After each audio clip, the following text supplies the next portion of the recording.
Today, we'll be doing directing part 3. And in this, we will study about the various financial and non-financial incentives. Now, what are incentives? Incentive is something that motivates a person to improve their performance. Now, these incentives can be financial or non-financial. Now, let us first start with financial incentive. Financial incentive, as the name suggests, in terms of money, which is got direct monetary form and which can be measured in terms of money, like for example, the salary, the bonus, etc. And these incentives could be for individual or as well as groups.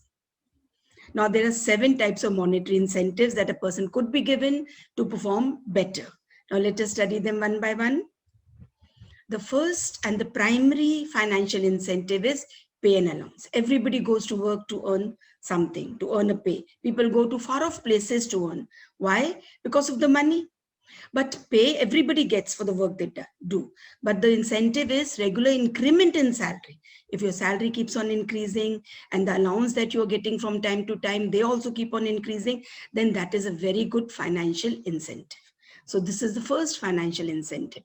Then comes productivity linked wage incentive. So if you produce more, you get more.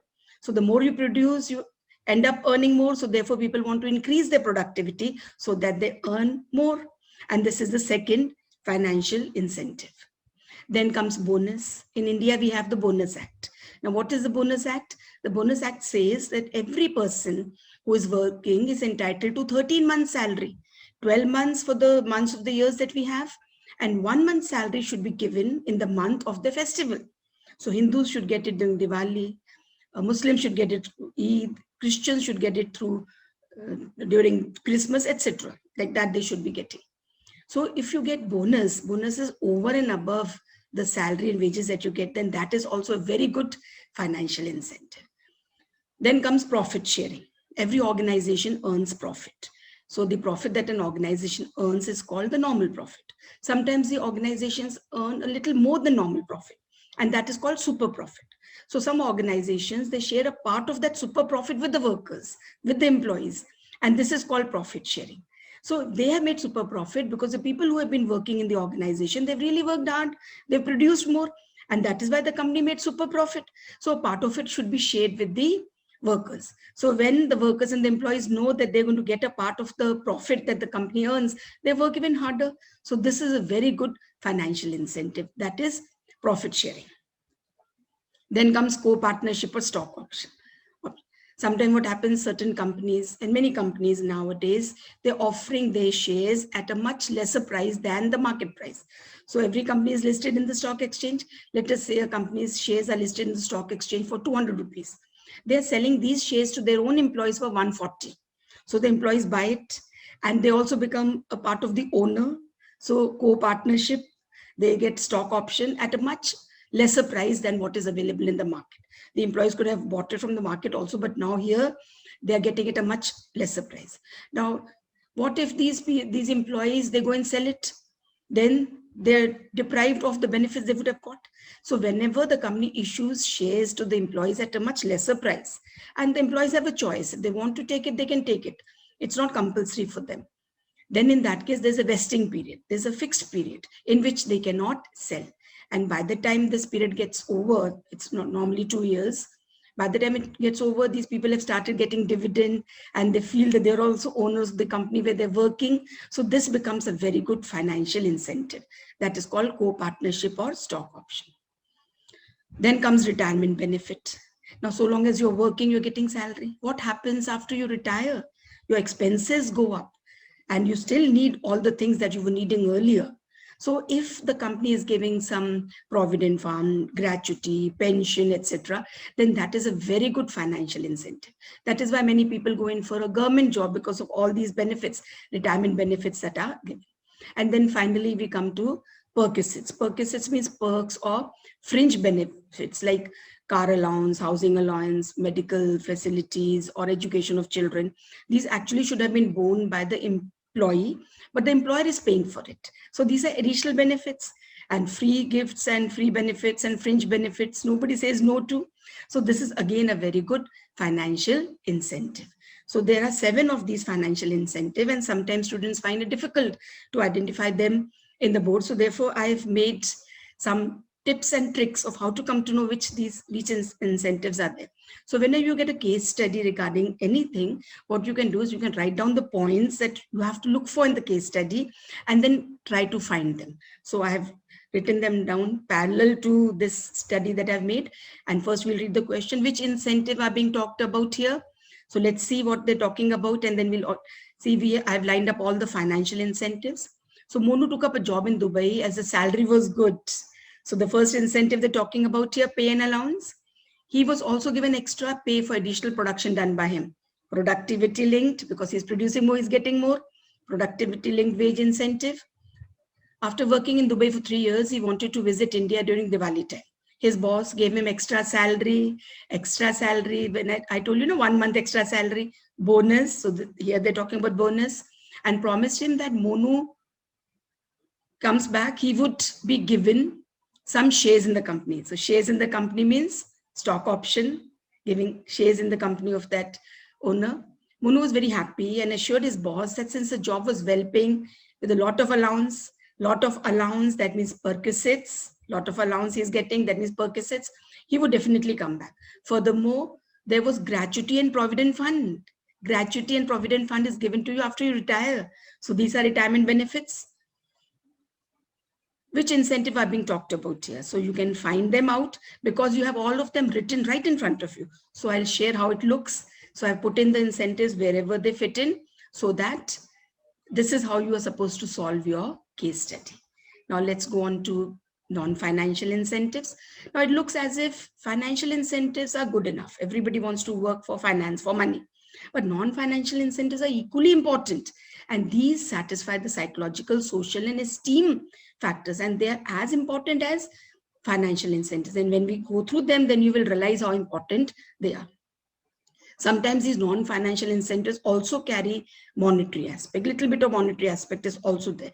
But the psychological, social, and emotional factors are much more heavier and stronger than the monetary benefit. Therefore, we study them under non-financial incentive. For example, promotion. When a person gets promoted, his salary definitely increases. So monetary incentive is there. But the psychological satisfaction, social, and esteem needs that are fulfilled are much more than the monetary benefit that he gets. Therefore, we cover them under non-financial incentives. So let us see how many non-financial incentives we have. We have 8 non-financial incentives, and we are going to study them one by one. So first is status. Status means the ranking in the position in the organization, and it is the prestige of the job. So if you're holding a very prestigious job or you're working in a prestigious organization, then your esteem needs, your psychological and social needs are being satisfied. Remember, status satisfies esteem, social, and psychological needs of a person. Now, for example, somebody who's working as a principal of a very small school, which nobody has heard about. Another one is working as a teacher in a very prominent school. So which would be holding a better status? The teacher in a big school. So the status of a job that you're doing, the prestige of the job is very important. You want your job to be very prestigious. So that is a non-financial incentive. That is why people are willing to work in very big organizations for much lesser pay, because that status is being added. Oh, you're working there, you're working in that company. Then comes the organizational climate. Now, suppose your boss is always finding fault with you. When it is time for you to go home, he has some work for you. He'll call for a meeting. So you get very irritated. And whatever you do, he has to find some fault with it. That means the organizational climate is not conducive. So organizational climate means independence, individual autonomy, some reward system that they give, or consideration to employees. You consider them. He wants leave and you're not giving him. All these spoil the organization climate. So the organization climate is good. Your boss is happy with you, is kind towards you, then you would want to continue in that organization, isn't it? So this is the second non-financial incentive. Then career advancement opportunity. Now, if you have career advancement opportunity, you would like to continue there. For example, you're working in a school and the principal of the school is younger than you. and you aspire to be the principal. That means you will retire before the principal retires. So there's no chance of your becoming the principal. So you should actually change the school and work somewhere where you still have a scope. So career advancement opportunity, everybody wants. Today, people don't take up a job, they take up a career. So if an organization can provide appropriate skill development programs and sound promotion policy, then this helps a person to fulfill their non-financial incentive. This line that I marked is very, very important, children. Then comes job enrichment. Job enrichment means some variety in the job, something that you can learn, some new thing that you can learn, or greater work content. Your personal growth takes place. That is called job enrichment. If you're doing the same 9 to 5 job, same job, then sometimes people are not motivated to do it. But if some excitement is there, something is added to it, then that makes a job very interesting. So job enrichment is yet another non-financial incentive that can be given to a employee. Then employee recognition program. Now, whatever the employees do, they want to be recognized for that. They want to be appreciated for that. If there's no appreciation, then they feel whatever we are doing, nobody is saying anything, so we may as well not do anything. So if you want the workers to do work, they should produce whatever you want them to produce. Then in that case, appreciate them. Now, appreciating a person is non-financial. You don't have to give them any money. You can just congratulate them, just a pat at the back, or display their name on the notice board, or small memento can be given, or some award can be given, or some such thing can be given to show your appreciation towards them. You just appreciate them and see how hard work they will start putting it again and again. So employee recognition program is also a very important part of non-financial incentive. Your parents must have been using that with you quite often.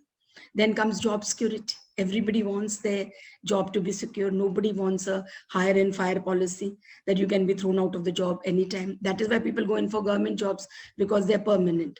So if a person has to keep worrying about whether he's going to continue in the job or not, whether he's going to be removed, then in that case, he will not be able to concentrate on the job. And the moment he gets a better job, he'll leave. So job security means making a person's job permanent and telling him his worth on the job. That becomes a very important non-financial incentive. Then employee participation. Now, let the employees also give their suggestions, listen to their suggestions, make committees with them, involve them, then see the amount of dedication that they show towards the work. This is a very important non-financial incentive when you involve them in decision making. Like, for example, canteen committee. So canteen committee is not a core business that you're doing. So the trade union workers, leaders and workers, they can be put in that canteen committee and they can decide the menu for the various days. So that's not asking for too much. So if you allow them to participate in decision making, that gives them some importance, and that motivates them in the form of non-financial incentive. So employee participation is a very important non-financial incentive. And then come to employee empowerment, giving autonomy to the employee. Let him take decisions by himself and tell him how important his job is. That empowers him, that motivates him no end. For example, in an automobile company, the people working there were doing the work monotonously. They were not showing any interest in their work. So the manager took one of the employees to the busy cross section, and he showed the cars that were running on the road, and he showed, see, this car has been made by our company, and that car that is coming our side, so that driver's door, the door on the driver's side, that has been painted by you. You painted that door because that person used to paint the car. He said that door has been painted by you. So whenever that fellow saw a car on the road, whoever he was going on the road with, he saw the car of his company, he would tell the person who would bother to listen to him that, see, that car that is going, that's our company car. And that door that you can see next to the driver, that has been painted by me. So that gave him a sense of purpose. It made his job, maybe it's very menial, but it made his job very important. And this was employee empowerment. And this is a non-financial incentive. So non-financial incentives are as important as financial incentives. So let us see if you can identify these non-financial incentives. So I've given some tips and tricks about non-financial incentives. So I've lined them all here. And then let's see the case study and see which incentives are being talked about here. Sonu is working as a receptionist. He wants to be called a front desk manager. So he wants prestige for his job, that is status. His boss is happy with him, organizational climate. He's working in a good organization where the people are happy and the boss is happy. He's hoping to be made the manager in charge of guest. So career advancement means he's hoping to rise higher up in the job. He will then have job variety and more work content. That means job enrichment, because he'll be able to do new and new things. His employer is very appreciative of his hard work and congratulated him on his dealings with the guest. Congratulating him means employee recognition program. He was recognized and he has also been made permanent. Permanent means job security, and is being involved in decisions relating to cleaning committee. So he's put him in various committees. His decisions are being welcomed and he's being told to give his views on various things. That means employee participation. All this has made Sonu very happy and he feels that he and his job are very important now. That is giving him a sense of purpose. He thinks what he's doing is very important. So this is employee empowerment. So what non-financial incentives have been used here? So we have lined them all up and this is how I presented it, where that particular incentive is being talked about. Is that clear? So with this information regarding financial and non-financial, because there are quite a number of them and how to go about it, you must always line them up and then start looking for which fits in where. So that brings us to the case study. And identify the incentive and explain its type, which has been suggested by Mrs. Rajalakshmi, and this came in the sample paper of 2016. Mrs. Rajalakshmi is working as the human resource consultant in a firm manufacturing cosmetics, which is facing a problem of high employee turnover. The CEO of the company has invited suggestions from her for retaining the talented employees and reducing employee turnover. Mrs. Rajalakshmi recommends that the good employees be rewarded in a way that it creates a feeling of ownership among the employees and at the same time makes them contribute towards the growth of the organization. So identify the incentive and its type. So you have to say whether it's financial or non-financial, and then you have to identify the incentive. So I'll give you a moment to recollect. Yes, ownership of the employees, you got it right. And the incentive is co-partnership and the type is financial incentive. And that's all in this video. Thank you.